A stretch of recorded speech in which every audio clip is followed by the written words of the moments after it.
Good evening. Welcome, one and all, and thank you for joining us here on the Geelong Region Soccer Show. It is our absolute pleasure to bring you all the latest on the Geelong football scene to you on this lovely Monday night. My name is Tonchi Prusak, and a good evening to my co-host, Steve Curtin. Steve, how's your voice after last night's epic 2.5-hour podcast of the Football Out West show? Oh, barely there, mate. It's just, I've just had to do some vocal warm-ups before the show after that big episode last night, 2 hours plus, and what a great night it was. We certainly enjoyed it. The caliber of the guests that we had were absolutely right out of the top drawer, Tonchi, and very enjoyable occasion and a fitting way to celebrate not only 100 shows, but a championship for the club that was hosting us and one of our major sponsors, Caroline Springs, George Cross. So certainly a lot of festivities were kicking off there last night, and we were glad to be a part of it. How did you see things, mate? Yeah, no, big weekend of football locally, internationally, I suppose. Not if you're a Manchester United supporter, but nonetheless, it has been a huge weekend of football. And next weekend is going to be absolutely massive. We've got 4 Geelong senior clubs, 2 men, 2 women, that are going to be fighting it out for championship honours. And we'll be speaking to 2 of those clubs or coaches from 2 of those clubs tonight. Steve, who are we going to be chatting to later on in the show? Yeah, that's right. Coming up first at 8:30, it is Lara, senior women's coach, who, they're going for the title, looking good as well. Ryan Horrocks will be joining us, so looking forward to hearing what he has to say. And he got his outfit a little bit dirty on the weekend, but more to come on that. You don't want to miss that. And following Ryan is someone who, well, I'm not sure. He might have got his outfit dirty as well in celebration on the weekend as well. I'm not too, maybe he didn't, not too sure. But it's North Geelong Warriors senior coach Stuart Begg coming on to join us. But because, of course, as you will have heard, and you've seen the great content in the local rag today, back page of the Geelong Advertiser as well, bumping the Cats who won the minor premiership on the weekend as well. So not too bad. Good coverage for football and worthy, because North Geelong Warriors have been promoted to the top tier of Victorian football. NPL Victoria, the top tier, is the second best competition for men's football in Australia, behind the A-League, make no mistake. So that's going to be a massive boost for football in the region next year. We're going to explore all that. We're going to talk about some of those topics. We're going to talk about the games held on the weekend, and we're also going to talk about the games coming up this weekend. Look at that. One weekend's just finished, and we're already looking forward to the next weekend, because this is the final weekend of NPL and State League football for the men's. The women's have still got a few more rounds to go, and we'll be covering all that a little bit later on this show. Big shout out to our major sponsor, the Barry Plant Geelong, as well. A big thank you to a few organisations and a few individuals that have reached out to me in the last 48 hours, expressing an interest as well in sponsoring the Geelong Region Soccer Show. Your assistance, your support, your backing is oh so important, because we do want to keep this show going for at least another 8 episodes this year, which will take us through to the early October. And that will include then the final series of the local Geelong region men's and women's and juniors competition as well. We hope to do a rather comprehensive season review. And also, tonight, as we speak, for the first time in about 3 years, the first face-to-face Geelong Region Football Committee meeting is being held at the Corio Soccer Club. So cheerio to all those club delegates who are probably finding the meeting very, very boring and are tuning into our coverage on their mobile phones and probably have got the headphones in there. We'll try and keep you entertained, unlike the agenda that's on for tonight. But no, all jokes aside, it is going to be a huge thing. We hope to hear from Mike McKinstry, the chairman of the Geelong Region Football Committee, in episodes to come. And also we'll probably have a little bit more information as to what transpired at that meeting throughout the week as well. Steve, we're going to take a very, very quick sponsors break. We're going to hear some some information, if you like, from our major sponsor, Barry Plant. When we return, it's the news desk and the weekend roundup. Folks, don't go away. At Barry Plant Geelong, excellence is our starting point. The award-winning real estate agents and property managers at Barry Plant Geelong's vision is simply to be the most recommended brand in real estate, and are dedicated to providing the best real estate experience to every client every time. We have the skills and commitment to making selling and renting out your home a rewarding experience. By implementing well-targeted marketing strategies and tapping into the vast Barry Plant network, we'll cast a wide net to find the right buyer for your property. Or, if you are looking to purchase, we'll work just as hard to help you find the right property to suit your needs. Our sales office is located at 59 Jeringhap Street, right in the heart of Geelong, while our property management office is just around the corner at 116 Ryrie Street. Whatever your requirement, please call us now on 5221 4011 to experience the difference, or visit our website at www.barryplant.com.au/Geelong. Barry Plant Geelong sponsors both the Geelong Soccer Club and the Corio Soccer Club, and is also proud to be the major sponsor of the Geelong Region Soccer Show.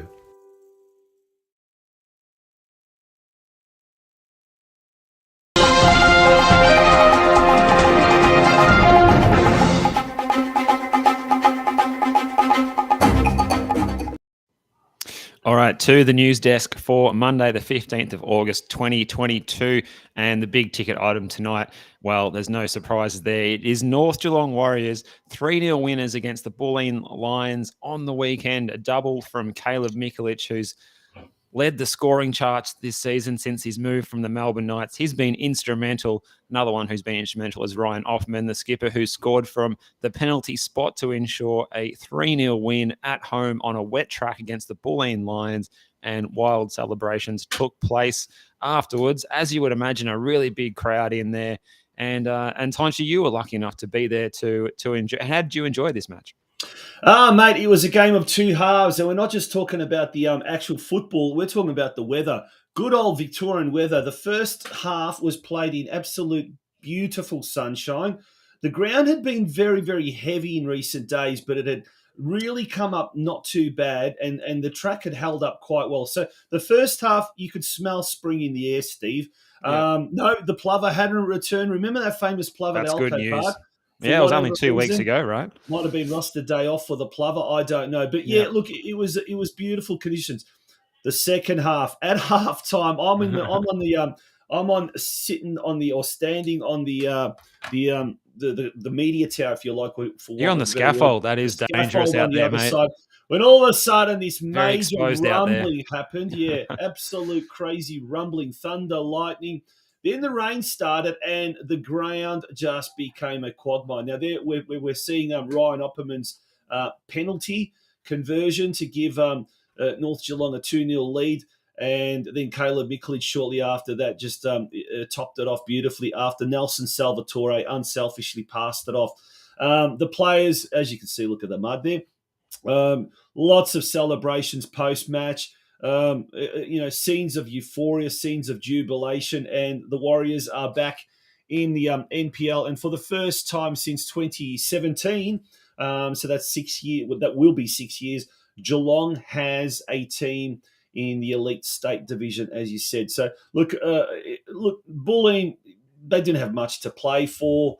North Geelong were absolutely fantastic, particularly in the second half. And remembering Bulleen that do play their games on a synthetic pitch, so they would have probably been handicapped by the quagmire conditions. But look, North Geelong have been using that to their advantage, the heavy conditions at Alco Park. And I tell you what, it was just an amazing afternoon of football there at Alco Park. So well done to everyone at North Geelong.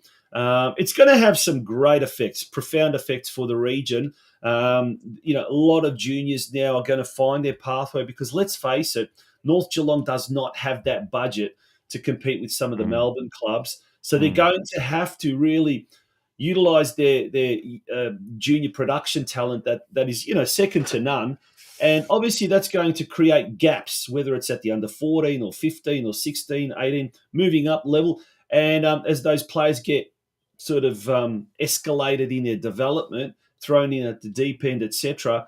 It will be interesting to see how the rest of the region reacts. But look, hopefully North Geelong have taken the standard up. All the other clubs can do so as well, and we've got some really interesting stories with regards to promotion, both men and women, and we'll talk about that, Steve. But look, all in all, it was just an absolutely fantastic achievement. If we have a look at the ladder there, North Geelong. And they'll be going for the title this weekend if they can get, well, they'll only need a point to get the title this weekend at Campbell Reserve. Yeah, now we've got some hot news. We have got some hot news, unconfirmed at this stage, unofficial at this stage, but a little whisper tells me that North Geelong and Moreland City could be the streamed game, the chosen game to be streamed. Yeah, I've got some good authority that let's say that's a lay down misere that's going to happen. So watch this space. If you can't get up to Campbell Reserve up there in Moreland Road, or Well Money Park, as it's also known for commercial reasons, you might be able to watch it from the comfort of your own home at Geelong and save yourself the an expensive petrol tank of fuel. You never know, Steve. Maybe yourself, myself, or our esteemed colleague Craig Filer might be commentating. Although I do think Craig is away or busy with Caroline Springs commitments as well. Indeed. Now, moving on to NPL 3, mate. NPL 3, we had the result being Geelong Soccer Club 0, Melbourne Victory 2. So the good run of results is over, I suppose, for Geelong. They've been enjoying, not the result they wanted at home. I didn't catch any of this one. Did you catch any news out of that game? Mate, yeah, I did. I was there for a very, very short time, but look, I was only there for about the first half, and then I had something on I had to run off to. But I think the first half, it was look, after the thunderstorm and the hail, the earlier that afternoon. Look at the skyline. Look at the skyline at Stead Park. Yeah, we've seen some good sunsets at this venue before, haven't we, Tom? Magnificent, absolutely magnificent. Geelong, I guess they didn't have much to play for, but it is disappointing because Melbourne Victory ended up going down to 9 men. They had 2 players sent off, and wow, look at that. I mean, it's worth just on a Saturday evening going to Stead Park to catch that skyline. Absolutely fantastic. They had a few chances in the first half. Victory took the lead in the first half and just sort of never looked back. And it was a very well disciplined side, as you could imagine. Victory really had a lot to play for. They needed to cement their place in the top 4. They did that. And look, all in all, like I said, at the end of the day, I don't think really Geelong had too much to play for. They were safe from relegation. They weren't going to get anywhere soon. So look, it was one of those games, kind of last home game of the season. Yeah. And, the punters there were able to really kind of enjoy themselves despite the fact that their team lost. But Geelong finishes the season. Well, they'll finish the season sort of mid-table. I think they should be seventh, not ninth. Yeah, that's right. They Yep, moved that from sounds right. ninth. Yep. They moved up to seventh. So Yeah. depending on the outcome of what happens in the last home game or last game of the season, Yeah, and they're away who are they this playing? weekend Oh, against Western Western United, and that match is Should be a not tough at one. Georgie's. That one is at Broadmeadows at the formerly known as ABD Stadium. These days, the Broadmeadows Valley Park or Valley Park Event Centre, if you like. Craig and I were there on Friday night, and if you do get along there to watch Geelong, the cuisine there is top notch. Once again. So hopefully Geelong can bounce back with a better result, because I'm seeing that, as Brenton Ray points out about the slice of tomato, Wilson was sent off victory on only 11 minutes, and Kurdar, who we've seen him at A-League level, he was sent off on 45 minutes. So there was a lot of minutes there to cover for victory. With they put out a very good team as well, looking at the starting lineup. But yes, they got the result with 9 men for the whole second 45 minutes. Steve, can I ask a question? Why is Western United? I know they can't play at George Cross because that's going to be that's their ground that it's been taken up by. I understand that. Like has to be played up here. Has to be played on a Saturday. I get that. I understand all the games have to kick off at the same time. Why are they going up to the northern suburbs of Melbourne? Why are they going? I'm sure. Yeah, I'm sure if we asked around, the answer would be that there's no availability of pitches that were suitable for that standard at that time, given the concurrent kickoffs and everything that's happening and that sort of thing. So that's all it could be, Tonchi. It's a busy weekend of matches. I know with the commentary panel as well, we're scrambling to try and fill all the rosters, given that we're used to matches being spread over Friday, Saturday, Sunday. Final matches played concurrently, unlike the A-League, which is a really good thing. So I would simply put it down to that. But a very good question that you raise. And a good point, a good answer that you actually give. Let's move along to State League 1 football. Here we go. Yeah. There's the Corio. Corio. Yuto Nakamura. He's in a good form of scoring goals, isn't he, Nakamura? He's found the back of the net again in this match, but Altona City held Corio to a 1-1 result. Not a bad result for Corio, who also themselves have found a bit of form lately as well. Yeah, that's a really good result. I mean, Sydenham Park. Okay, they haven't got much to play Park, for. Yes, Sydenham Park. Essendon Rules and Caroline Springs George Cross have booked their what are the Royals calling it? The Royal Ascension or something like that to NPL 3 next year. And they've had some big names down there. Andrew Durante's been seen down there at Essendon Royals helping out. Yeah. Possibly Michael Ferrante as well, the former Victory guy. I think he might have been down there as well. So, interesting. Yeah, but nonetheless, look, Corio on the road managed to secure a point. And, it's a great achievement in the end for Corio to survive in State 1. I guess the planning now starts for next year, and it has to. It really has to start planning now because, as we've seen, particularly clubs like Corio and some of the other Geelong clubs, if they leave it to the last minute, it's really hard to attract quality players because quality players have already committed to some of the Melbourne teams. The Melbourne teams are offering them big money. I actually spoke to someone today and said, mate, some of the money in State League 1 football that is being offered for effectively amateur players is just incredible. Crazy. Incredible. But if there's one good thing for Corio as well, it's often if you have an indifferent season but finish the season very strongly, it's so much easier to harness that momentum and carry that into the next season because everyone finished the season feeling upbeat and confident, keen to get back into pre-season. And I think that'll be the case at Hume Reserve, and it's going to be the place to be next season. And our man Santino and everyone else down there is going to be pretty excited, I think, next season. And there's a lot to look forward to. Well, just up the road there in Bellpost Hill, talking about clubs that have finished the season off in style, Geelong Rangers have been absolutely fantastic over the last 2 months. A big part of their renaissance, if you like, has been the signing of the American Joseph Garcia, who was amongst the goals on the weekend, along with young Savinsky, the son of Jordan Savinsky, the son of Adrian. 2-2 result there for Geelong Rangers. To Western Suburbs. I guess, fellow struggler there, they probably could have done maybe a little bit better. But at the end of the day, like in the last, 7, 8 games, undefeated, 7 wins, I think, and 1 draw. Phenomenal result by Geelong Rangers.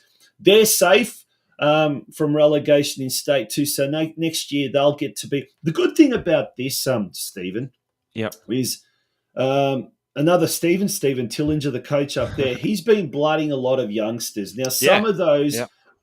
will be all the better now for a year at senior level. So next year they'll be in effect recruits.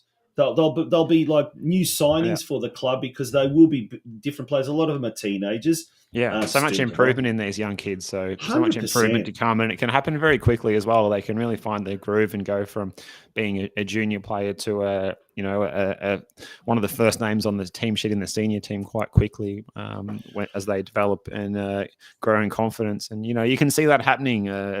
There's obviously a factor in their turnaround in form in the latter part of the season. Yeah, and Geelong Rangers will be at home to Altona East Phoenix this weekend coming up. So that will be something to certainly look forward to. State 4. Yeah. Let's turn our attention to State 4. The Surf Coast game. Now, this is an interesting one. That game did go ahead in the end. That was a 3-1 loss to Surf Coast. Jasko Ikanovich scoring yet another goal. I think that was from the penalty spot, if I'm not mistaken. And that was the only goal that any of our State League 4 men's sides scored on the weekend. Golden Plains going down to Truganina Hornets and Bell Park going down to Westside Strikers. So perhaps a bit of a weekend to forget, and they can look forward to those final round matches where we've got a Midland Highway derby, which we always love. That's a great fixture. Golden Plains and Bell Park at Bannockburn next Saturday at 3. And at the same time, Surf Coast will welcome Laverton Park. Difficult opponent, but I'd much rather be playing them on my home turf at Banyulwarri than I would be going up to play them at Laverton, where it's a tricky proposition. Now, back to that Greenvale United Surf Coast washed out game. I have it on good information from the club, from the Coasters themselves, that the game was abandoned around about the 55th minute or something like that, or thereabouts, whatever. Yeah. And according to the other team, Greenvale United, according to the referee, the game has to be replayed. And so Surf Coast officials have written to Football Victoria today, seeking clarification about that, because the rules do state, I think it's 81% of the game must have been played, or there has to be a 4-goal difference for the result to stand. So that is unlikely to stand, that 3-1 result. It is likely that this game will be replayed, probably, I dare say, in the next few days, midweek, and what you're not leading up to. I imagine within the rules, Tonch, it would need to be Correct. replayed perhaps this Wednesday night and not after the final round of the season, just to make everything fair for everybody else. Correct, yeah. So, look, that'll have to be replayed again. Yeah. Look, it doesn't really make too much difference. It doesn't really affect relegation or promotion, though. And whether or not, one or the other club will just forfeit, I don't know, or whether they'll actually play the game. I'm not too sure, but that's how the situation stands at the moment in State 4. Yeah. Let's move along then to State 5. Yep, another derby. Another derby here. We had Surfside Waves 1, Deakin University 6. A goal for Rui Costa. I wonder if that was the former Portuguese number 10 that was a star for AC Milan amongst other clubs. Probably not, but at least good to see the Surfside Waves getting on the score sheet, while Deakin, a double for James Robinson, the singles for Sam Wyeth, Marcus Lindenberg, Aaron Bond, and Isaga Kilembe. So a resounding result at Shell Road for Deakin. And Melton Phoenix, the team who's pushing Barwon all the way to the end, they got over Lara just. Joel Matouch scored for Lara, but it was not enough to get a result against Melton Phoenix away. 2-1 away at Melton Phoenix is not a bad result, by the way, for Lara. They've done pretty well there. They got very close. And Ballarat, they hosted Barwon. Really crucial match. Milton Bailey scored twice, and Anthony Thomas also scored. So, we heard that was a bit of a write-up I read about that match. It sounded like the first half was where all the action is in that one, Tonchi. Yeah, so it seemed. And Milton Bailey scoring 2 goals to take his season's tally now. I think it's to 26 or something like that. That's an amazing figure. Dale Harris reserves some special praise for Bailey's twin striking partner, if you like, the twin striking Christian partner. Mann. Christian Mann, who was very unselfish, very much involved. It was a team effort, which was a great effort. Now, that game, the Melton Phoenix game and Lara United, Eric Lawrence, the Lara United coach, tells me that game was, well, we're not going to criticize the referees too much, but that a lot of stoppage time I'm hearing. A lot of stoppage time added went to close to 100 minutes. So, it was almost as long as the Western United, Sydney United, Australia Cup clash that went into extra time and penalties. What a shock that one was. But there's the ladder. Barwon on top with the same amount of points as Melton Phoenix and a ridiculously better goal difference. Now, question is, Barwon take on Maidstone United this week at home. Now, I'm not going to be happy, Steve, just with a win, okay? I'm going to say it right now. I'm not going to be happy with just a win and Barwon securing the title, because remember, the only one team moves up to State 4. I want 7 goals. I want a nice round 100 goals for this year. I wouldn't put it past them, Tonchi, the way they've been going. Yep. And is Milton and Christian going to be firing it out for that golden boot in the final match? Christian was passing to Milton on this weekend, but maybe this week it will be different. I don't know. Be different. Yeah, that's exactly. So, Barwon Soccer maybe Club, Dale Harris will put them both in defence. Who knows? We don't know. He wouldn't do that now, would he? I don't know. So. No. Anyway. So. Thank you, Brenton Ray. Melton scored the 98th minute winner. So there you go. Wow. Insane. Like if you think that whistle sounds 30 seconds earlier, we've got a different scenario going into the final round. Much different. Yeah, absolutely. Look, we're going to take a very, very short break, very quick break. When we return on the other side of the break, we're going to be looking at the women's side of things as well, the Victorian Premier League Women's, the State League 1, State League 2, State League 3, as well as the local competition as well. Don't go away, folks. At Barry Plant Geelong, excellence is our starting point.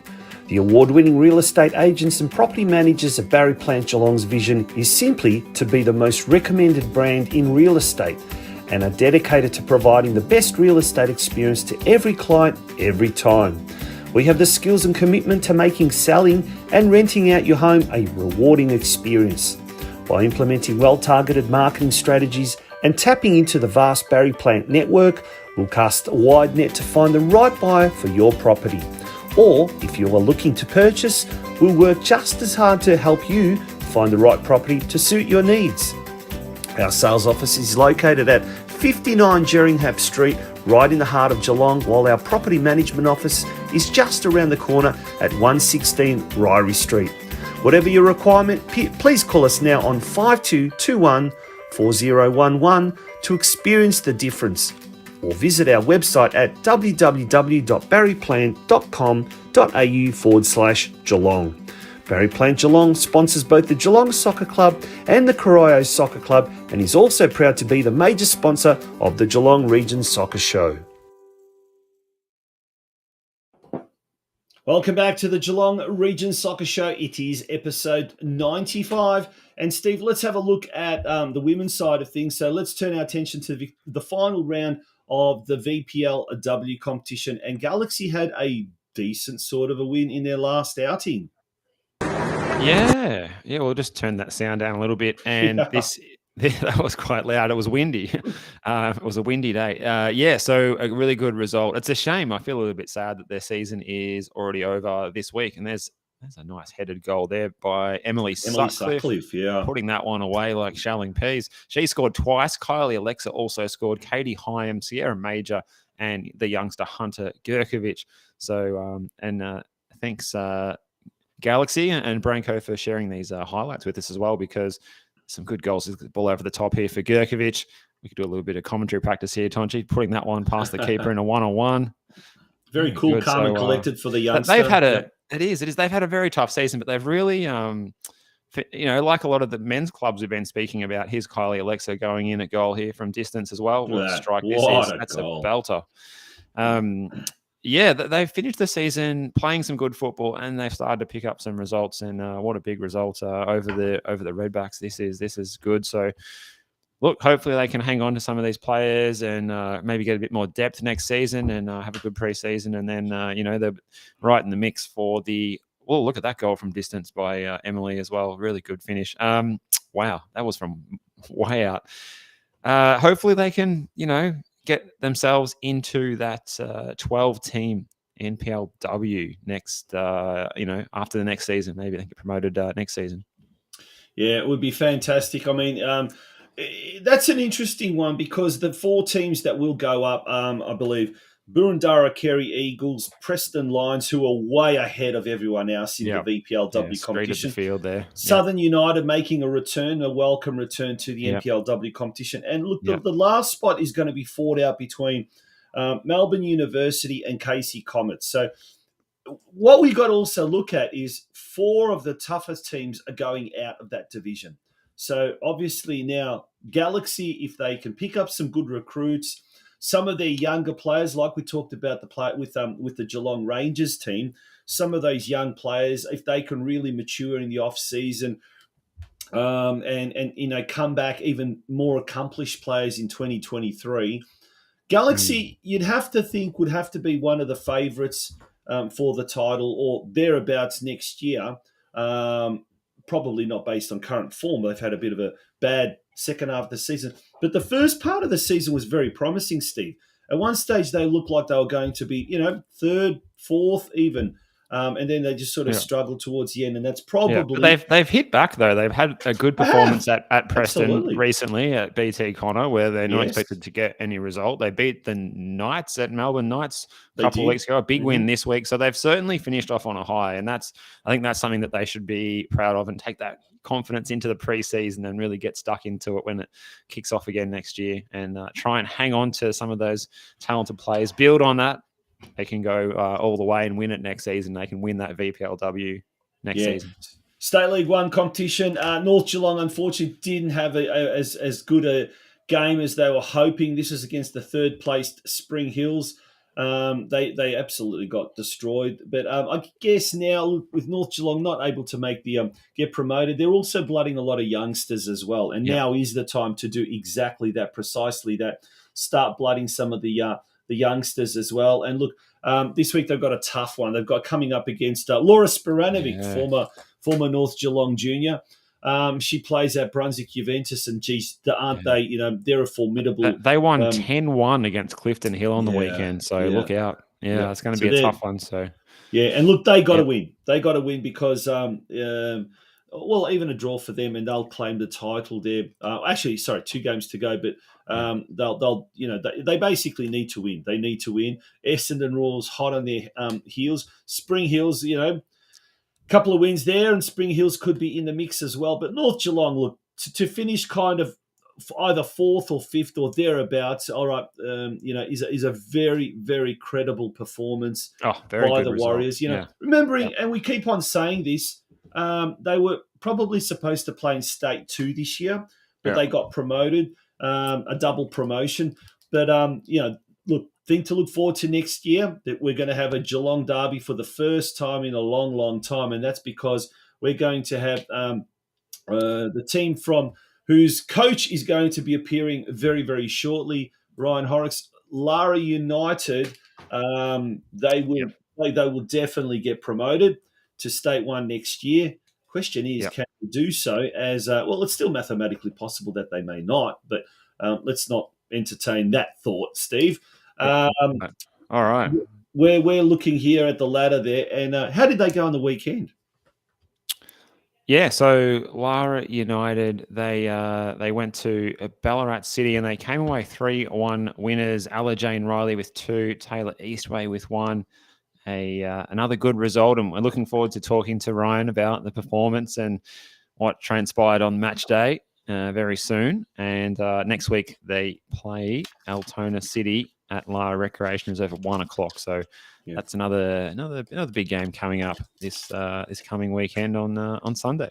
Apparently, it's going to be a big day. There's a lot of festivities being planned because this is a day that Lara could quite easily find themselves league champions. But this is 1 versus 1v2 this match. So look out. Huge game. But just like in the men's version, State League, NPL 2, where North Geelong takes on Moreland City first versus second. And tonight we'll be talking to Stuart Begg, the North Geelong Warriors coach. In this particular case, Women's State League 2, it's first versus second, and we've got Lara coach Ryan Horrocks coming on shortly. But we're going to now turn our attention to State League 3, and whoa, Rangers ripping it again, doing very, very well. Yeah, they just keep banging in the goals, don't they? Another hat trick for Danny Manich, 2 for Rachel Zara. Ali Van Dalen scored, as did Sophia Mota. So very, very comprehensive against the women's only football club, the Maribyrnong Swifts, on the road as well. So good result. And they return home this weekend. They got the 1 o'clock match against Altona East Phoenix at Myers Reserve. And they'll be looking to get the business done again there. And they're a very professional outfit, Tonchi, and we've seen that time and time again. Yeah. That they take this stuff seriously, and they're very businesslike, and they keep scoring. And the goal difference is very healthy at the moment too. Yeah, at the moment, this is another game that they can clinch. Caroline Springs George Cross lost on the weekend to Avondale 1-0, a huge result because George Cross were the Rangers, or was the Rangers' direct competitor for the title. Rangers will definitely get promoted, there's no doubt about that. This week against Altona East, they can go one step further to clinching the championship title. So huge result. Yep. Expected big there. Chance to sew it up. Yeah. Absolutely. Now, mate, we're going to look at the local league, the local competition. If we turn our attention, first of all, to the Geelong women's Division 1 competition, the games played on Saturday. There's the ladder, and have we got any results there? Yeah, we got a few results that have filtered in there. In the women's comp, we had Deakin Ducks and Surf Coast. That was 1-1. Romani Leach for the Ducks and Jade Feeks for the Coasters. Geelong 2-0 over Barwon. Elizabeth Sarcevic scoring, and Jade Di Blasio 2-0 there. Good result for the Lions. And Geelong Rangers went down 2-0 to Drysdale. Celeste Scott and Nicole Carter on the score sheet. That leaves the table there as follows. Deakin Ducks Gold leading the way after 15 games ahead of Surf Coast, Geelong, and Barwon in 4th place. Yeah, and turning our attention now to the men's competition. Leopold's game on Friday night, I think, against, was it Breakwater Eagles? That was washed out. Yeah, wow, it was wet on Friday, wasn't it? It was indeed. And, Jared Gladman, the FC Leopold coach, was lamenting that, something needs to be done to find alternative venues. And especially on a Friday night, you'd think something could be done. And look, maybe whether it's Football Victoria or even the local city council need to sort of step in. And look, you had a perfectly available facility like the Leisure Time Centre, the synthetic pitch there available. And maybe when some of these grounds, I remember these are predominantly council grounds that people play on, the clubs play on. We need to do something, I think, particularly this latter part of the season. For sure. Yeah, someone needs to step in, either Football Victoria or the council or both. But this we can't have. All right. Let's push on. Let's push on to those results, because we've got a lot of comments about the Pelicans coming in, because they had a good result. Callan Gerritsen scored twice as they beat Barwon 2-0. So they are up and about at the moment at Pelican Park at the moment. And I was speaking to Jamie Greenhill this week, who does a bit of coaching down there, and he's certainly pretty excited about their prospects to play finals. Surf Coast 1, Bell Park 2. Mio Marinovic scored 2 for Bell Park. Don't have that goal for the Coasters. So just the 2 matches on the weekend, Tonchi, as you say, the washout, not what we wanted to happen, and hopefully we don't see any more of it. And hopefully there is some alternate solutions when that kind of thing happens next time. Now, this is an interesting division. It is only a 6-team division, but really, look, there's a couple of games. FC Leopold have got a couple of games in hand. So potentially, if they win both those games, they could go to top spot. We've got Armstrong United have also got a game in hand on Barwon Soccer Club as well. So if they were to win, things could be quite interesting there. Breakwater Eagles have got a game in hand on Surf Coast. So look, Surf Coast potentially also, if they pick up a few good results, they could enter the top four. So look, out of the 6 teams, 4 teams enter the top 4 series, and that is certainly not solidified in any sense of the word. Probably unlike the women's Division 1 competition, but I think it's an interesting division, despite the fact there's only six games there, or 6 teams in that particular division. Mate, all right. Well, we're going to now, maybe we're going to go straight into our first guest. What do you reckon? We Let's are do it. running far behind. We've had a lot of news and views to get through. So look, without further ado, we're going to bring our next guest on, and it's an absolute pleasure having this man on. He's always welcome on the Geelong Region Soccer Show. He's the head coach of the senior women's team at Lara United, and a big welcome to Ryan Horrocks. Ryan, how are you? And welcome to the Geelong Region Soccer Show. Yeah, good. Thanks, guys. Thanks for having me again. Steve, you started off. No worries. All right. Well, can we maybe get that bit of footage up on the screen, or should we start with that? I think rather than go with the questions, we're going to hit the viewers with a bit of this footage because it's worth seeing.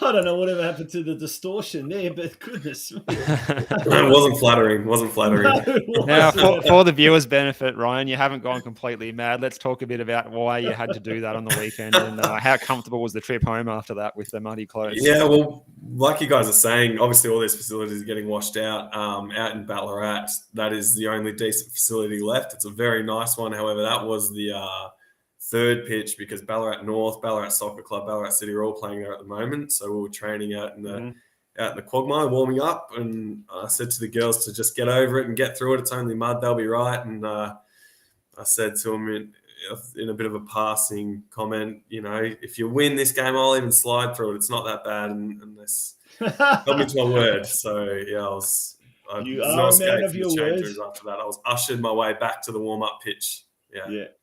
You are a man of your word, Ryan, without a doubt. Now, mate, all jokes aside, though, it has been an incredible year. Now, I'm going to bring that ladder up again, and we can see it there as well. The 12 wins, 4 draws. Let's go through the statistics. 47 goals for, only 6 goals against. Now, that's a damn good defensive record. Sure is. Equal with Spring Hills, which is interesting. They haven't scored nowhere near as many goals, but they've conceded. They've got a watertight defence just like yours. 40 points, 5 points ahead of Altona City, and lo and behold, that's the team you play this week. A draw will do it. A draw will clinch it, but a win would be even better. What do we know about Altona City? I don't know. What is their weakness? I said in the preseason as well, and it was very strange. We'd lost to Georgie's in the cup game, which was foreign for us given how good our cup run was in 2021. And yeah, it was weird. We kind of just focused on ourselves the whole way through, and week by week. When you say we've conceded only 6 goals, it's only been against the bottom 4 sides. We haven't conceded any against any teams above that, which means, there's a bit of mentality in that about the way we play against a certain opposition, possibly some complacency. Yes, some errors and some lucky goals conceded as well. So we do what we've got to do every week. And then we knew we became the hunted. We played Altona near the midway point of the season, and they needed probably a point to stay within reach for the back half of the season. So they played a really fantastic defensive game, which is why I don't really know too much about Altona leading into this game, because, to be honest, if they choose to play defensive again and it ends up in a draw, that's not a good outcome for them. So I'm not expecting to do that. And they've got firepower in attack. They've recruited well through the season as well. It's a different squad to what it was in the preseason and mid-season. So I think for the first time this year against us, we might actually see what they're offering in attack. So we're still prepared to just do what we do, though. That's all we can do right now, is not focus too much on the opposition, still try and actually win the game. Yeah, Ryan, and we talked about your defence. It's been excellent this season, and you can only be happy when you think at the start of the season, oh, we're going to go out and play 16 games and concede only 6 goals. But at the other end as well, you've had 10 different goal scorers. You're a really good spread of goal scorers between you got Wilkinson, Kenyon, Eastway, Riley, Weiser, Eastway, Sanders. You got the list goes on. They've really shared the goals around a lot. And is that something that you've really instilled in the players, to get numbers forward into the box, and that'll be what will be the difference? Yeah, we're a pretty aggressive team. We've probably missed some opportunities, and we know that this competition is a bit harder to put some in the back of the net. As you go higher up the leagues, there's more clubs with actual goalkeepers for one.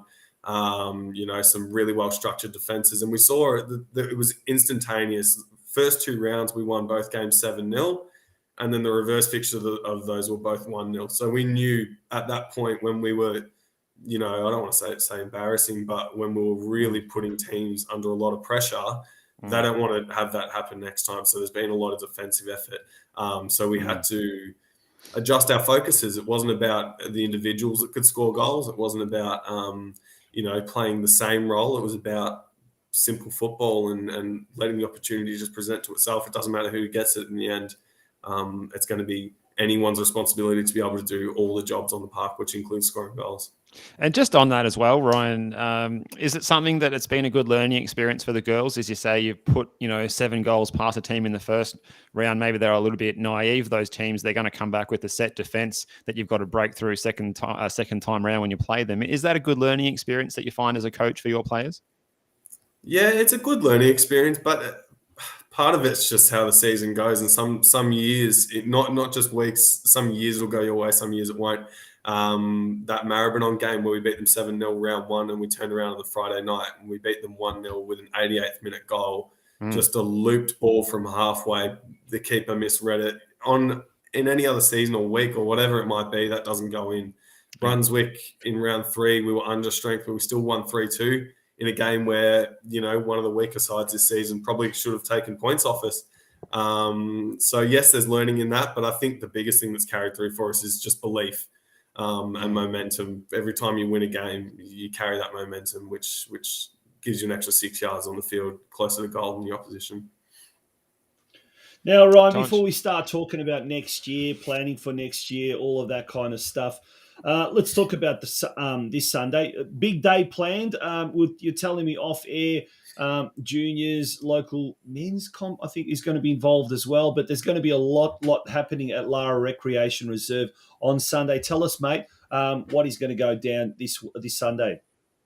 Yeah, so it's Sponsors Day, which has always just been in the books for this time of year anyway. It just so happens to coincide with the biggest game of the season for the club, and one of the biggest games of the decade, really, I suppose, for our quite young club.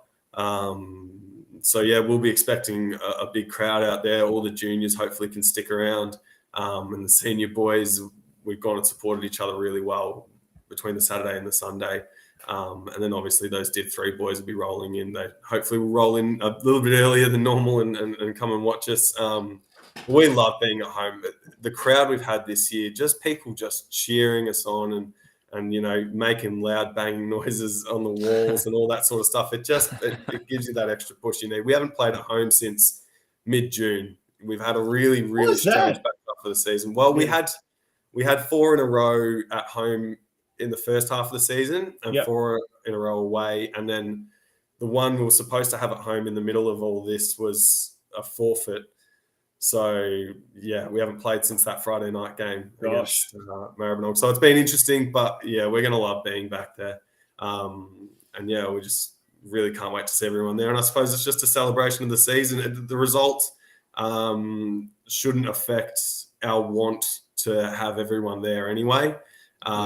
What we've achieved this season is really, really special and what the girls have put themselves through. So, win, lose or draw, I think at full time, it'd be nice to see everyone with heads held high and just celebrating what we've done. And there's nothing better than that club atmosphere of all of the teams getting along to support their fellow club mates, regardless of whether they're in the men's, women's, juniors, etc. just fosters a really good atmosphere, and you get that sort of family feel.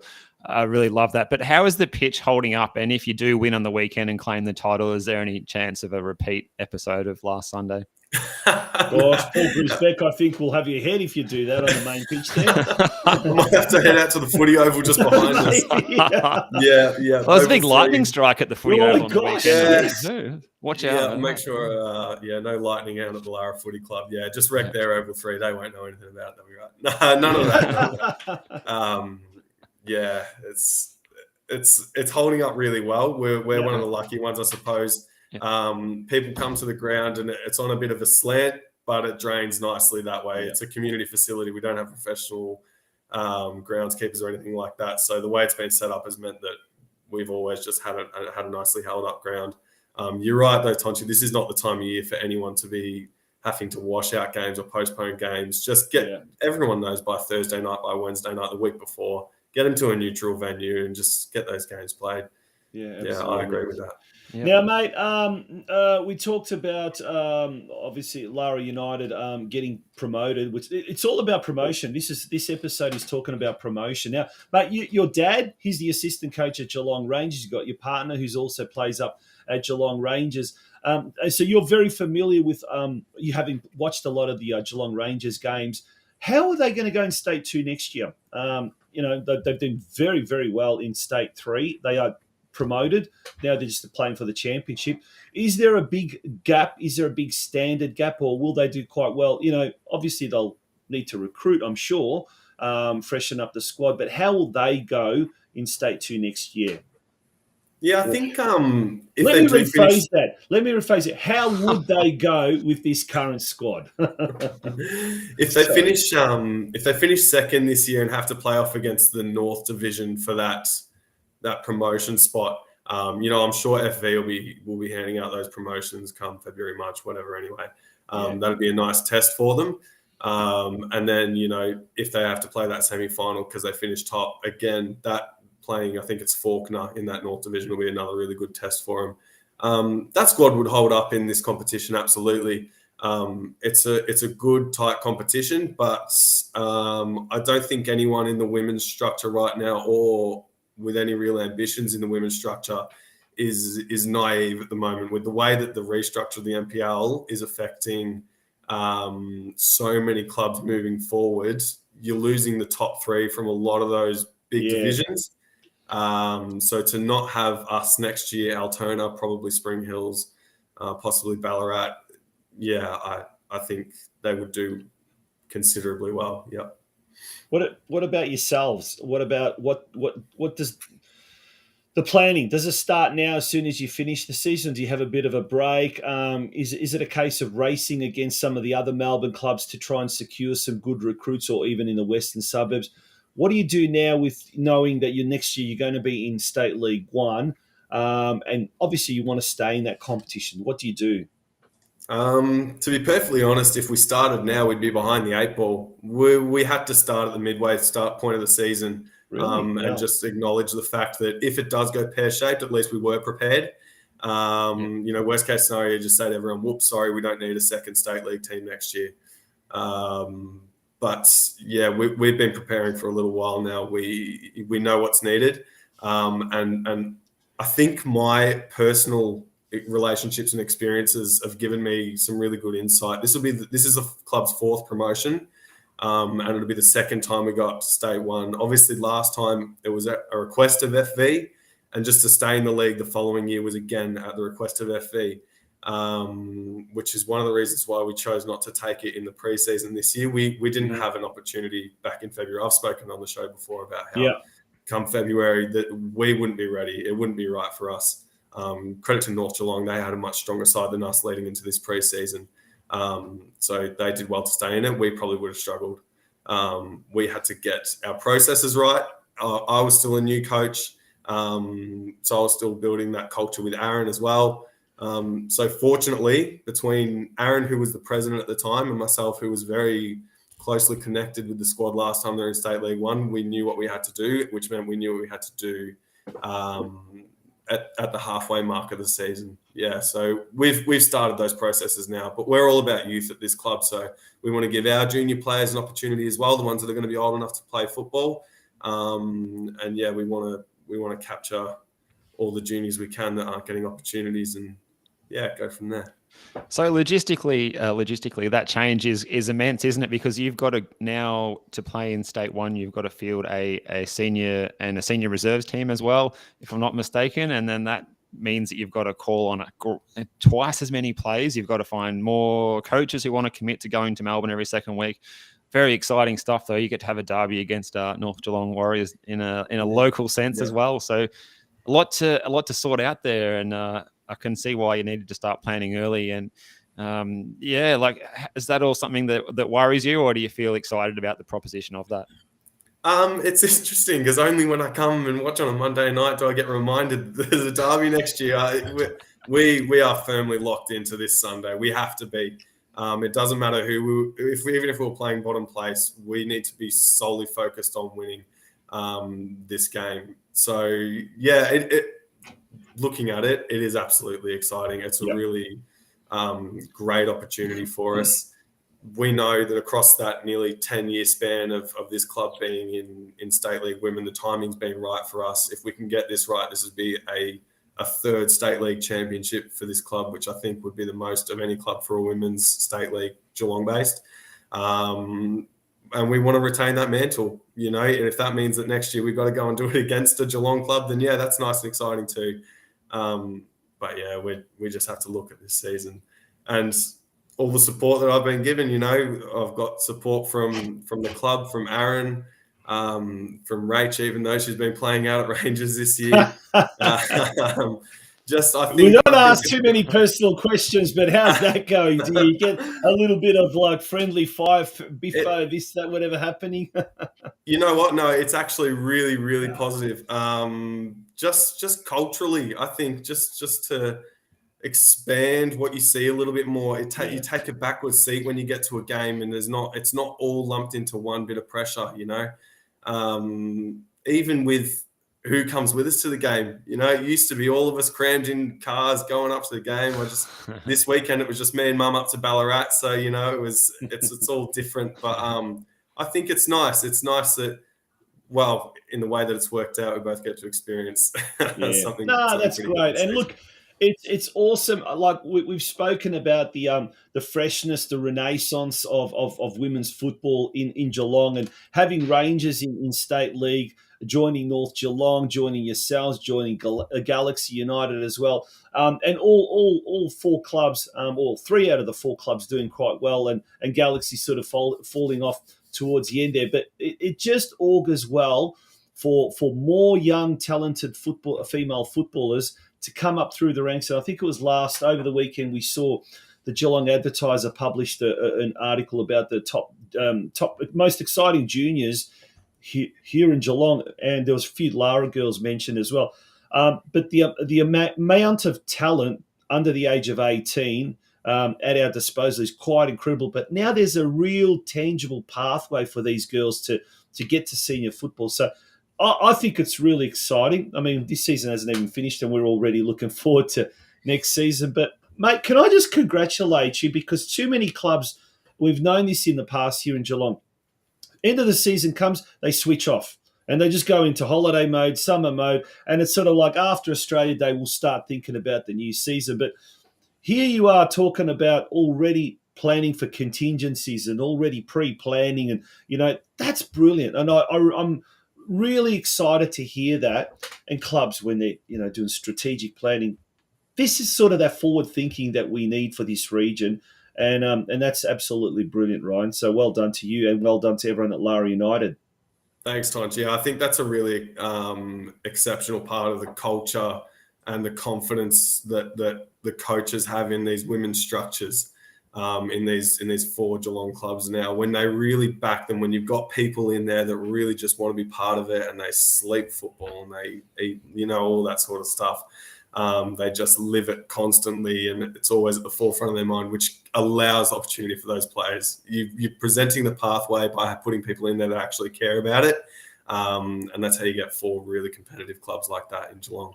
Yeah, absolutely. Thanks, Ryan. Well, we're going to have a short break. When we return, we're going from Lara Recreation Reserve to the other side of Lara, to Lara West, to Elko Park, and we'll be talking to the head coach of the North Geelong Warriors, the newly promoted North Geelong Warriors, who've got a big, big game coming up on the weekend, Stuart Beggs. Folks, don't go away. But in the meantime, Ryan, all the very best for Sunday. And before we All go, the best, it's Ryan. 1 Good luck. o'clock. 1 o'clock, Lara Recreation Be Reserve there. this Sunday. Be there. See everyone there. Good on you, mate. Bye-bye. At Barry Plant Geelong, excellence is our starting point. The award-winning real estate agents and property managers of Barry Plant Geelong's vision is simply to be the most recommended brand in real estate, and are dedicated to providing the best real estate experience to every client every time. We have the skills and commitment to making selling and renting out your home a rewarding experience. By implementing well-targeted marketing strategies and tapping into the vast Barry Plant network, we'll cast a wide net to find the right buyer for your property. Or, if you are looking to purchase, we'll work just as hard to help you find the right property to suit your needs. Our sales office is located at 59 Jeringhap Street, right in the heart of Geelong, while our property management office is just around the corner at 116 Ryrie Street. Whatever your requirement, please call us now on 5221 4011 to experience the difference, or visit our website at www.barryplant.com.au/Geelong. Barry Plant Geelong sponsors both the Geelong Soccer Club and the Corio Soccer Club, and is also proud to be the major sponsor of the Geelong Region Soccer Show. Welcome back to the Geelong Region Soccer Show. It's episode 95. Now, Steve, they say that coaches are a very, very emotional mob. They wear Just their look at heart the on their EPL this sleeve. morning, mate. Just look at Oh! the Tottenham Chelsea game this morning. Oh, that was great stuff. But But our next guest, I'm sure Stuart had an amicable handshake after his match on the weekend. Yeah. No, our next guest, Stuart Begg, the coach of North Geelong Warriors. He was both an ecstatic and a relieved man on Saturday evening. It's been lots of pressure, but also lots of exhilaration. And we're going to hear everything that happened over the weekend and everything that's going to happen this weekend from the man himself. A big welcome to Stuart Begg, the coach of the North Geelong Warriors. Stuart, first of all, welcome to the show and congratulations on promotion to the NPL Victoria competition. Thank you. Thanks for having me. Yeah. Relieved was one thing to say. Oh, I'll tell you what, I'm relieved that the audio's working. It wasn't like Oscar Tanica last week or a couple of weeks ago. That we had everything right, but just not the audio. No, that's good. Mate, yeah, Saturday, what a game. I mean, sunny, spring in the first half, winter with lightning and everything in the second half. But amongst all of that, you must have been very, very proud of the way the boys just, secured promotion, and we've got some footage there from the game. Yeah, look, it was obviously you're always wondering whether or not how the team's going to come out and perform in moments with a certain amount of pressure. And yeah, I couldn't have been prouder of the boys, the way they applied themselves for the entire game, not just 45 minutes or 60 minutes. It was entirely 90 minutes performance. They looked like they were just on, and that's the easiest way to say it. Their intensity was unbelievable for the whole game. I mean, I'd love to have had a GPS on the players to find out some of the Ks that they put in. It was, huge. Now, Stuart, has it sunk in yet, now that assuming you're hanging around at Elko Park next season, that you will be a NPL top-tier coach next season against some of the best young coaches going around in the state? Yeah, look, it did take a little bit to sink in. It was more of a thing that as the game went on and we saw that goal there from Hoppy, it was a bit more of, okay, we think about game management this week leading into the game against Norland. But yeah, it took a little bit to sink in. Probably didn't really sink into even that night, just to understand what the boys have really fully achieved and what the coaching staff has achieved.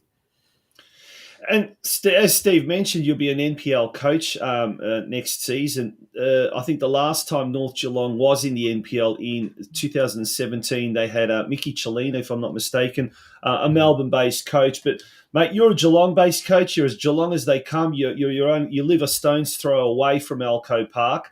That must be an extra special feeling, knowing that you're a homegrown coach. You've come up through the ranks here in Geelong, and you've led this team of predominantly local juniors that have come up through the ranks to NPL. That's a brilliant achievement, mate. That is absolutely fantastic.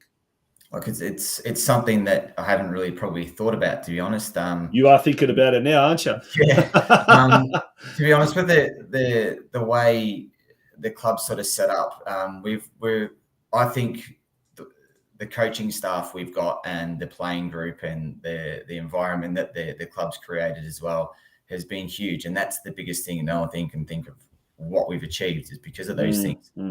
It's not just, I might be the person standing out in front of the dugout most times, but it's definitely not just me. There's a lot of people involved, and this year especially, it's just all come together, from the preseason all the way through to now. Everyone has had their job to do. The committee, the supporters, the playing group, the coaching staff, and they've all done their jobs. Yeah, and just on like how the squad came together this season, there's been a number of keys, and it's probably fitness of players and keeping everyone out there and leadership on the field. But one of the big factors was the signing of Caleb Mikulich from the Melbourne Knights. How important has he been, his goals this season to get you guys over the line? It must have been glad that you picked him up. Yeah, look, obviously that was a pretty big inclusion. It's one area we needed to make sure we certainly, secured someone on there. We already had LJ there as well, but, LJ's young and needed someone to learn off of. But yeah, Caleb's been huge for us. He's 18 goals he scored. Yep. But yeah, and that can be the difference in some games where you may not get many chances, and somebody who's got experience at the levels he has been important to score those goals. So he's one of these players that was good that we got in, and we were probably only recruited 5 new players all year. We lost Noah, then gained Leban, then we had then Omar and Nelson Salvatore as well as another signing. We got Tyron as well from Canada, so who's been here before with Carayo a few years ago. So we didn't really need a lot of players. We just needed the right personnel, as in some just to top up, give us the depth. Now, speaking of the players that have come there, and we've talked about the production talent at Alco Park, the NPL juniors, some of the best performing juniors in the state, but also there've been a lot of young players that have been blooded through the under 21s as well. We've seen a young Sarah, Matthew Stosik's brother Mitchell as well has come into it. Luke Zivcic. There've been a few other players as well that probably escaped me, but so that whole introducing some of that young talent has been rather instrumental, which is quite commendable, because in years gone by, North Geelong has always tried to buy some players from Melbourne and spent probably too much. That concerted effort, that's been something that's been a real stable part of North Geelong the last few years, hasn't it?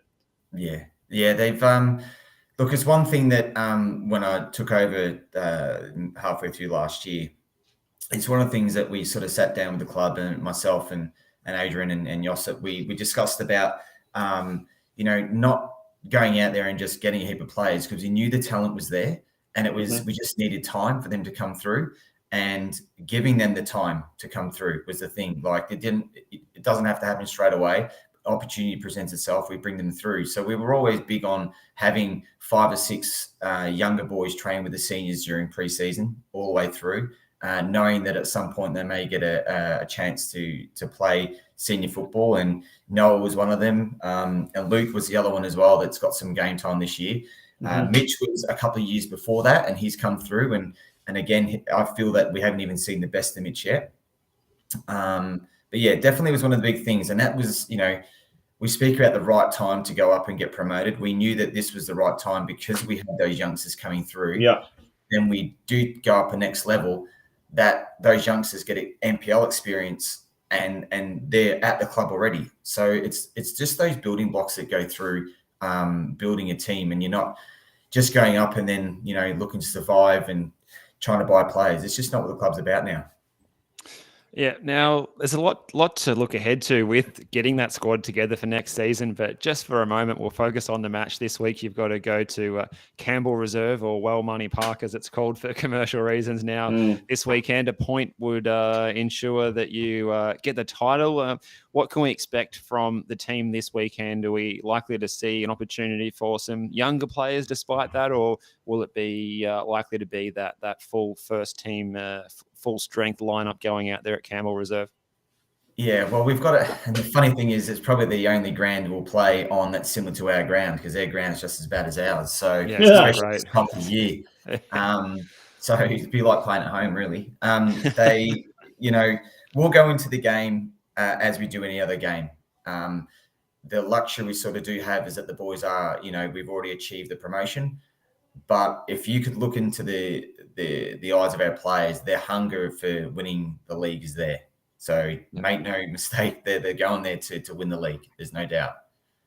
So the younger, whoever gets through training, and we'll pick it like any normal game day. Yep. So that won't change.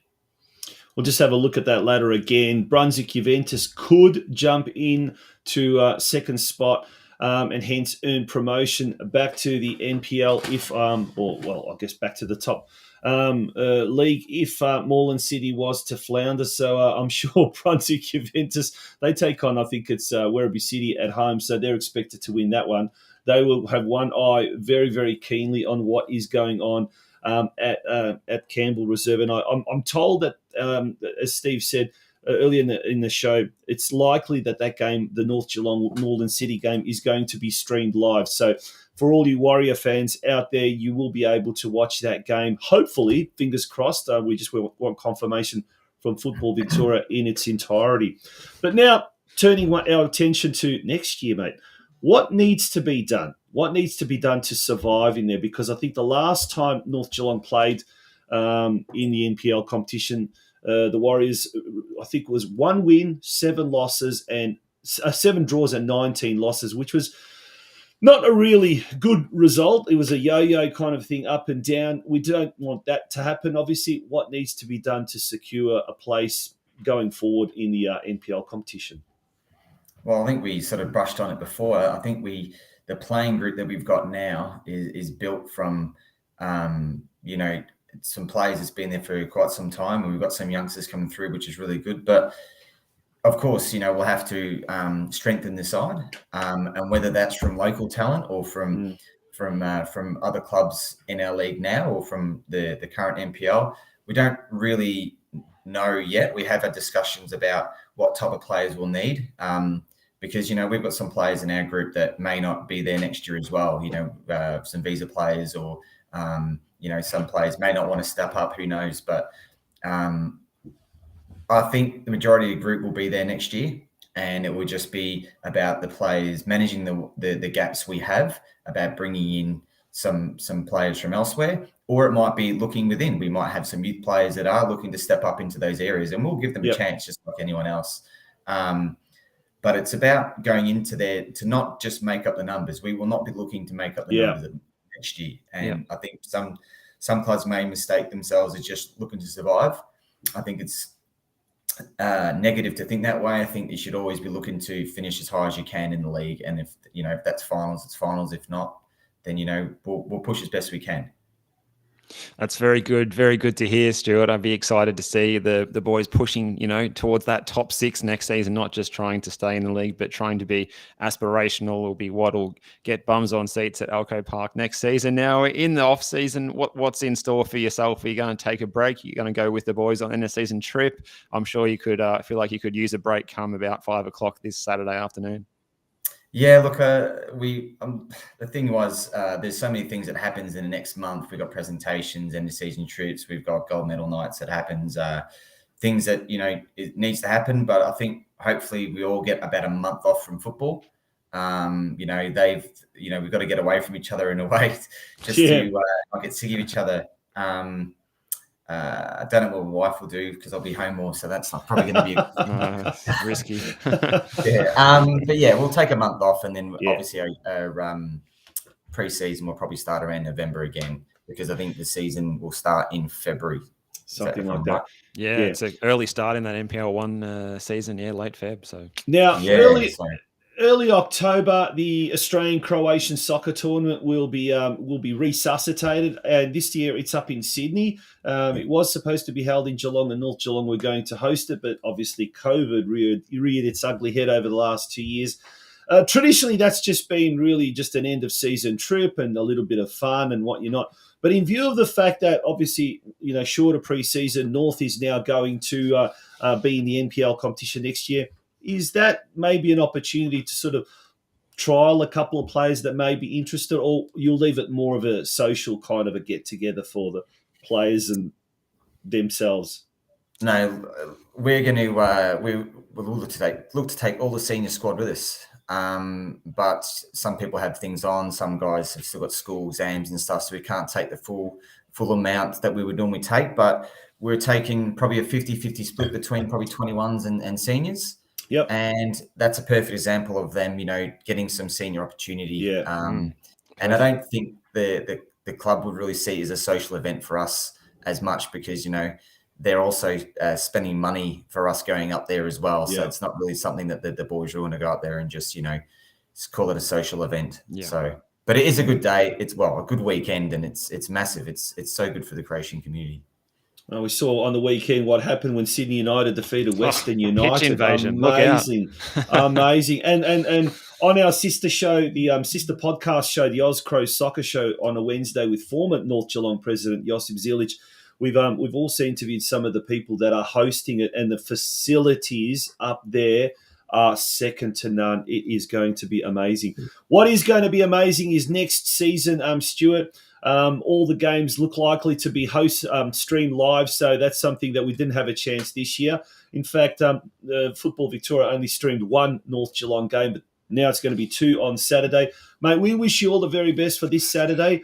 And wishing all the team the very best. And look, the achievement is a huge achievement that I'm sure is going to have a positive ripple effect all the way down through the various state leagues as well, and the junior divisions. So it's a momentous day for Geelong soccer, having another team in the a Geelong team in the NPL.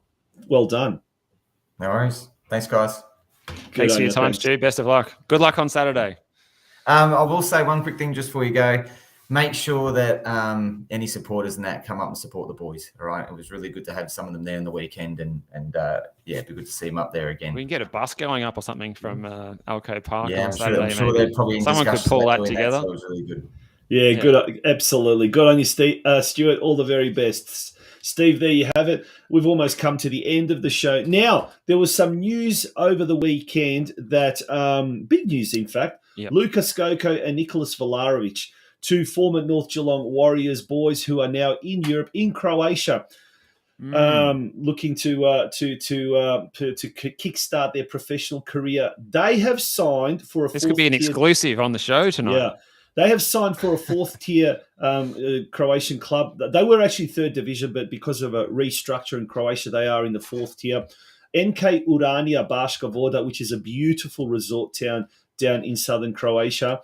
And the coach of Luka Skoko and Niki Vlahovic is none other than the Spider himself, ex-Australian goalkeeping legend Zeljko Kalac. It's like an Australian enclave happening out there now. Crazy stuff. Absolutely. So that is going to be absolutely exciting next season, which that season kicks off very, very shortly. But from all accounts, the boys are loving it, and who wouldn't be loving it? It's summer over there at the moment. It's a seaside resort town, and you're playing full-time professional football.